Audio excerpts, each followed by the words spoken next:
রূপকথারই গল্প শোনো, আসছে চাঁদের বুড়ি।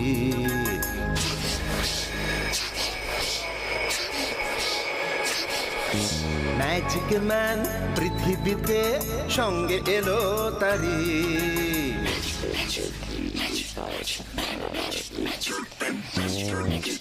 রূপকথারই গল্প শোনো, আসছে চাঁদের বুড়ি। ম্যাজিক ম্যান পৃথিবীতে সঙ্গে এলো তারি। গল্প হবে, ম্যাজিক হবে, হবে মজার খেলা। তোমরা যদি দেখতে চাও চলে এসো এই বেলা। চাঁদের বুড়ি, চাঁদের বুড়ি, ম্যাজিক ম্যান, ম্যাজিক ম্যান।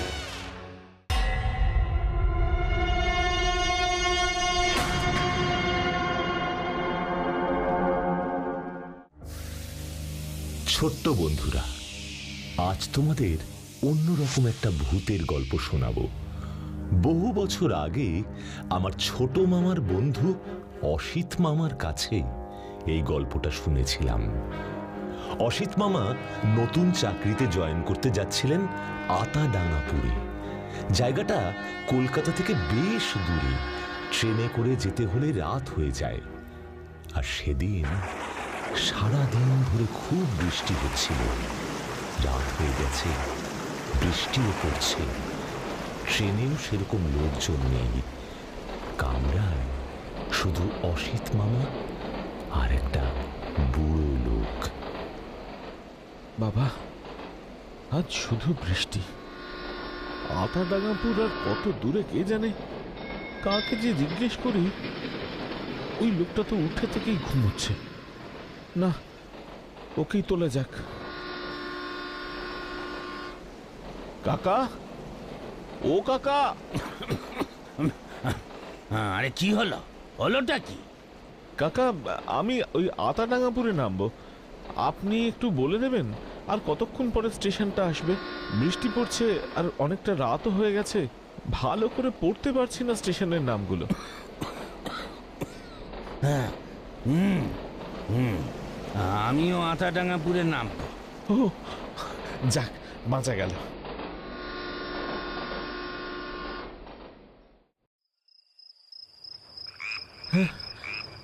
কি নিচ্ছুম স্টেশন রে বাবা। এদিকে টিপ টিপ করে দু এক ফোঁটা বৃষ্টিও ঝরছে। ও কাকা, আচ্ছা আপনি বলতে পারেন প্রকাশ মজুমদারের বাড়িটা কোন দিকে? প্রকাশ মজুমদার? হ্যাঁ। যোগীপাড়ার প্রকাশ মজুমদার? সে তো বলতে পারবো না। আমার অফিস থেকে যে ঠিকানা দিয়েছে তাই জানি। তুমি তুমি আমার পিছু পিছু এসো ভায়া, আমি ওদিকেই যাব।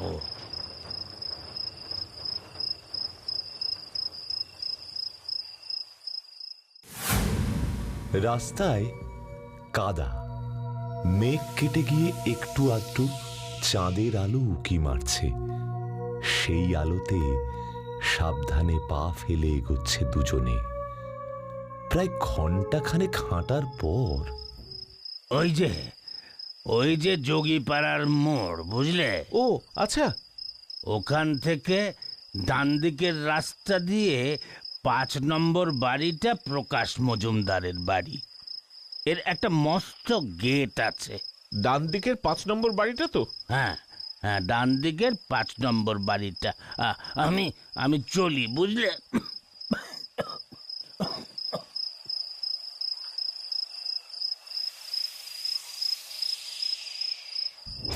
আরে এই কুকুরটা এলো কোত্থেকে?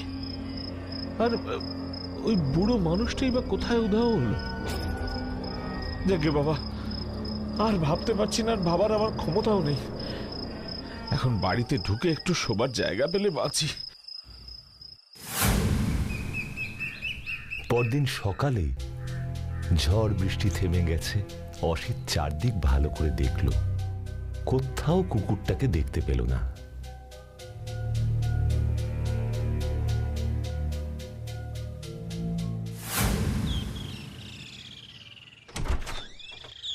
আসুন আসুন অসিত বাবু, নতুন কাজের জায়গায় আপনাকে স্বাগত জানাই। স্বাগত।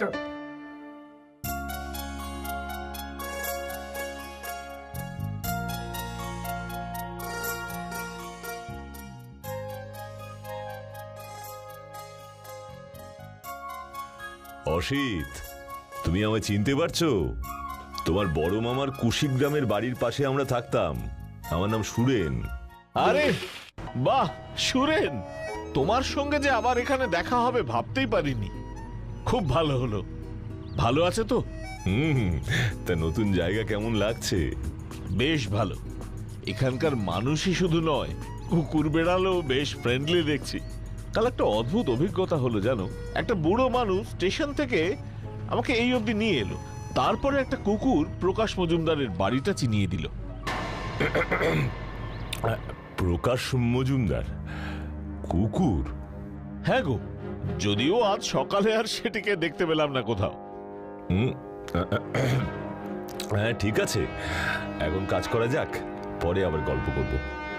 আর শোনো অসিত, তুমি প্রতিদিন একটু বিকেল বিকেল অফিস থেকে বেরিয়ে যাবে। নতুন জায়গা, রাস্তাঘাট চিনতে ভুল হয়ে যাবে, কেমন?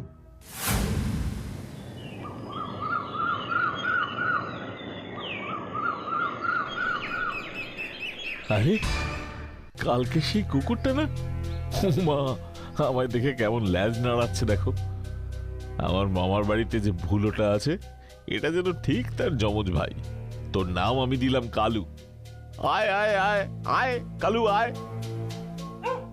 চল চল কালু, এবার বাড়ি যাই। আজ বড্ড খাটাখাটনি হয়েছে বুঝলি। অফিসের প্রথম দিন ছিল তো, চল চল চল। এভাবে বিকেলের দিকে যখন অসিত অফিস থেকে ফেরে, প্রতিদিন ও কালুকে যোগীপাড়ার ছাতিম গাছের নিচে ওর জন্য অপেক্ষা করতে দেখতে পায়।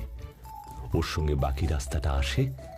গেটের মুখে অসিত বাড়িতে ঢুকে গেলে ও বাইরেই বসে অপেক্ষা করে সারা রাত।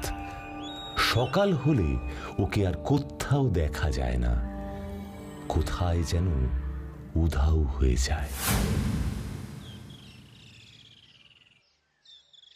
শান্তিমাসি। হ্যাঁ বাবু।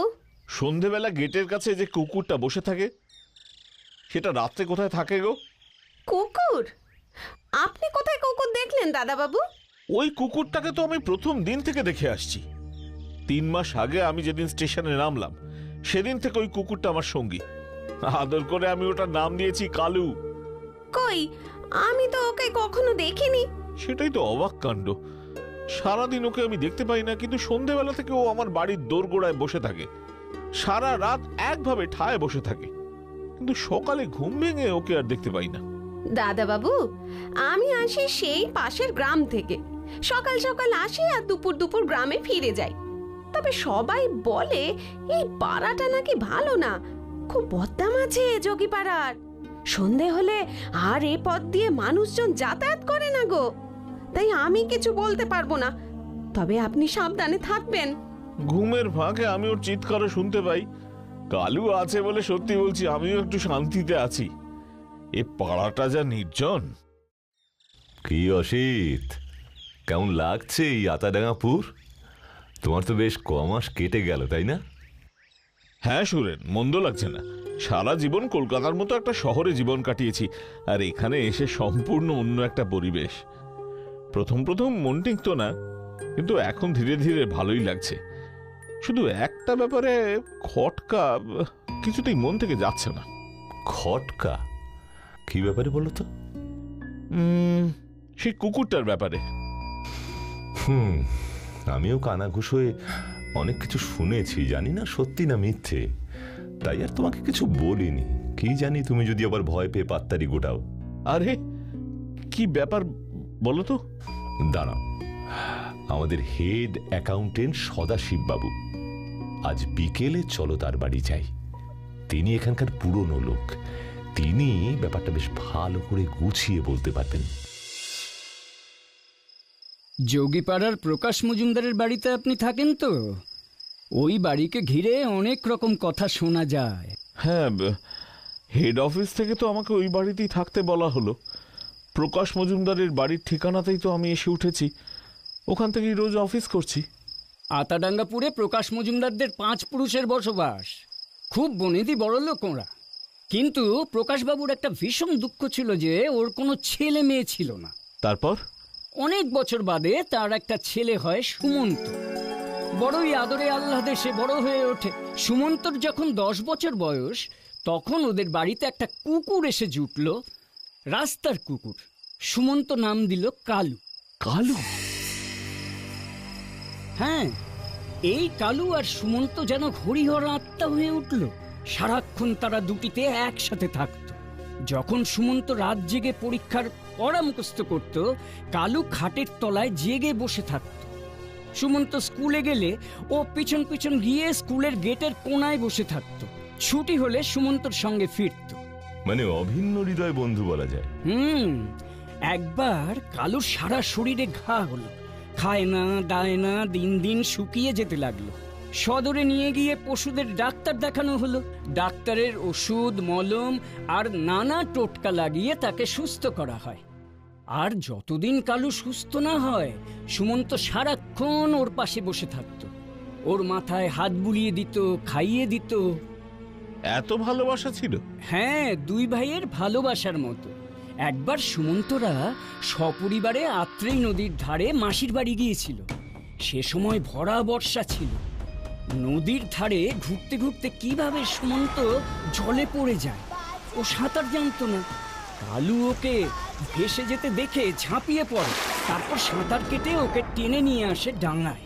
বাবারে, শুনেই গায়ে কাঁটা দিচ্ছে। এভাবে বেশি দিন চলল না। সুমন্তর যখন 18 বছর বয়স, তখন ট্রেন অ্যাক্সিডেন্টে ও মারা যায়। হ্যাঁ? সেই থেকে ওদের বাড়িটা পুরো পাল্টে যায়। সুমন্ত ট্রেন অ্যাক্সিডেন্টে মারা গেল, তারপর? কালু পুরো চুপ করে যায়। আগে দুই বন্ধুতে উঠোনে বা ছাদে গিয়ে খেলতো, কিন্তু বন্ধু ছাড়া কালু সারাদিন মুখ গুঁজে দরজার কোণে পড়ে থাকতো। একবেলা এক মুঠো খেত, আর রাত হলে সুমন্তর ঘরের দিকে চেয়ে এক টানা সুরে কেঁদে যেত। আহারে। তারপর তারপর কি হলো? ছেলে মারা যাবার পর ওর মা বাবা অন্য জায়গায় চলে গেলেন। শুধু কালু রয়ে গেল। ওই বাড়িটার চারদিকে ঘুরে ঘুরে বেড়াতো, আর রাত নামলেই কাঁদতো। তারপর একদিন ওকেও আর দেখা গেল না। গেল কোথায় কালু? জানি না। বাড়িটাও ভেঙে পড়ছিল, সাপ খোপের বাসা হয়ে উঠেছিল।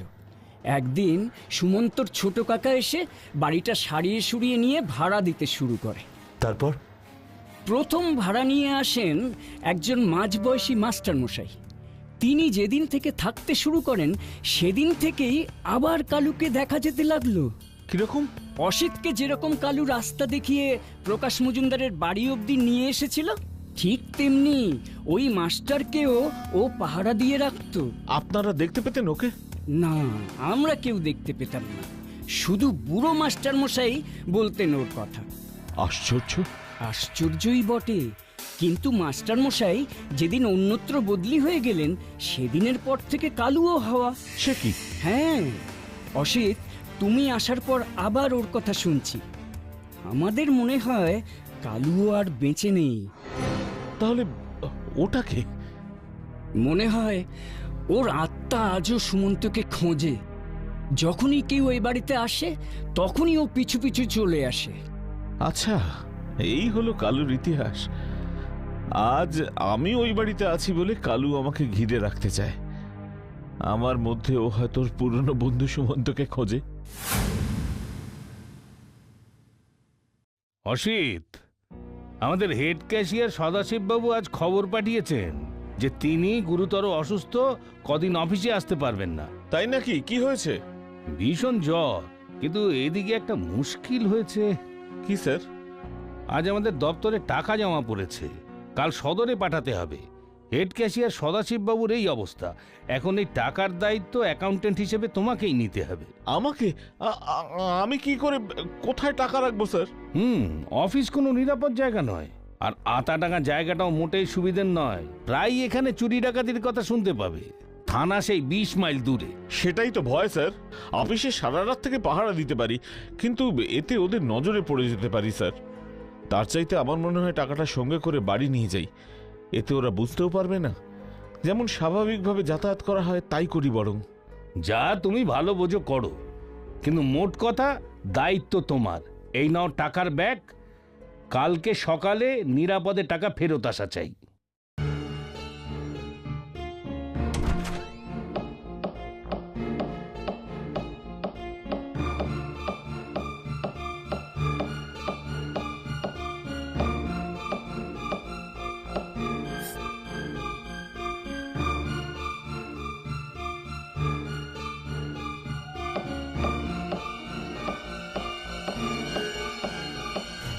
ভায়া, তোমার মুখ এত শুকনো কেন?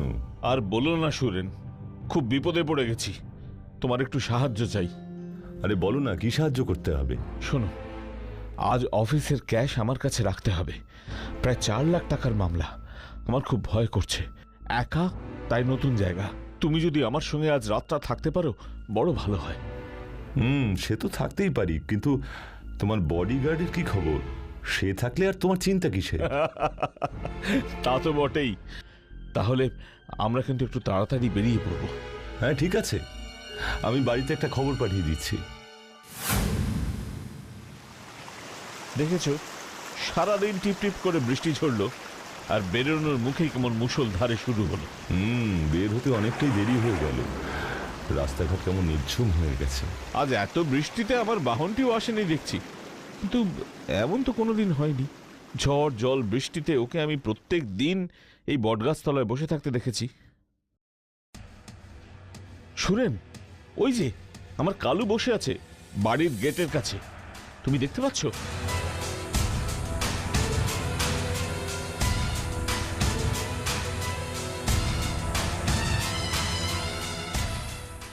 কই না তো। অসিতরা কাছে যেতেই কালু গড়গড় করতে লাগলো। আগের মতো ওকে দেখে লেজ নাড়িয়ে ওর কাছে গেল না, কেমন যেন রাগে অস্থির হয়ে উঠল। কি হলো অসিত, তুমি কি কিছু নিয়ে চিন্তিত? হ্যাঁ, আজ কালু কেমন যেন একটা করছে, আমার একটু ভয় ভয় করছে গো। যাকে, এসো দরজাটা খুলি। তুমি একটু ব্যাগটা ধরো তো। আমি তো কিছুই বুঝতে পারছি না।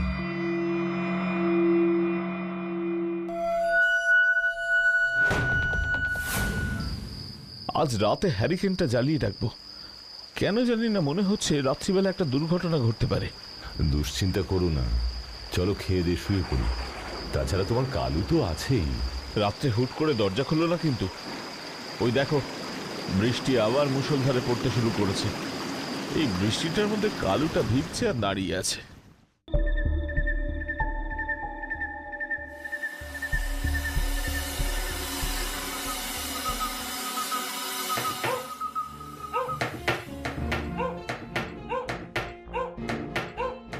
সুরেন, এই সুরেন, সুরেন, ওঠো ওঠো ওঠো, দেখো কে যেন দরজা ধাক্কাচ্ছে।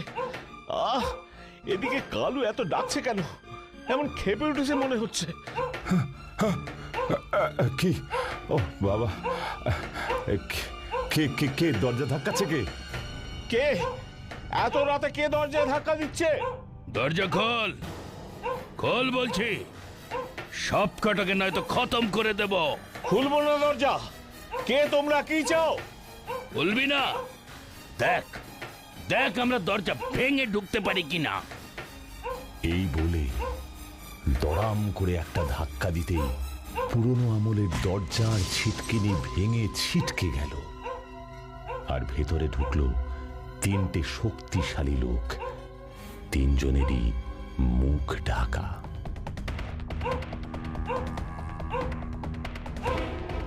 এই নেই মানে? তাহলে এটা কি?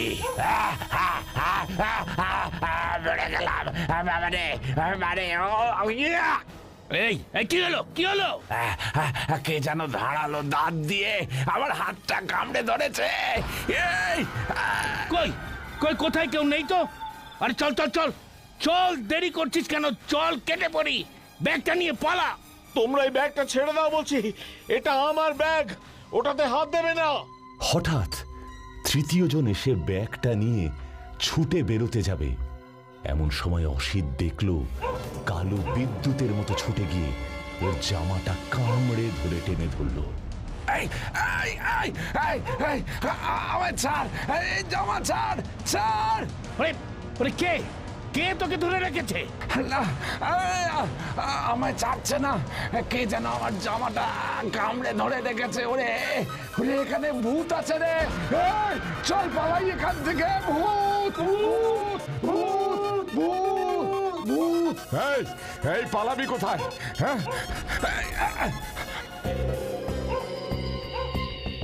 অসিত, অসিত ব্যাগটা নিয়ে পালালো। কিন্তু এতগুলো টাকা নিয়ে ডাকাতটা উধাও হয়ে গেল। এবার কি হবে অসিত? চিন্তা নেই, কালু ওটার পেছনে তাড়া করেছে। কালু? অসিত, আমি নিশ্চিত ডাকাতগুলোকে ওই কালুই আক্রমণ করেছিল। সুরেন, ওই তো আমাদের ব্যাগটা। হ্যাঁ, ডাকাত ওই ব্যাগটা এখানে ফেলে পালিয়েছে দেখছি। খুলে দেখো ভেতরে টাকাগুলো আছে কিনা।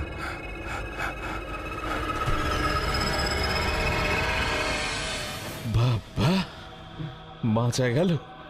এ যাত্রায় আমার চাকরিটা বেঁচে গেল দেখছি। কিন্তু সুরেন, কালু কোথায়? পরদিন পুলিশ এলে 2 ডাকাতকে পুলিশের হাতে তুলে দেওয়া হলো, আর তৃতীয় ডাকাতটাকে রেল লাইনের ধারে পাওয়া গেল অজ্ঞান অবস্থায়। ওর ডান হাতে একটা মস্ত বড় ক্ষত ছিল। ডাক্তার বলেছেন কোনো জন্তুর কামড়ে সেই ক্ষত সৃষ্টি হয়েছে।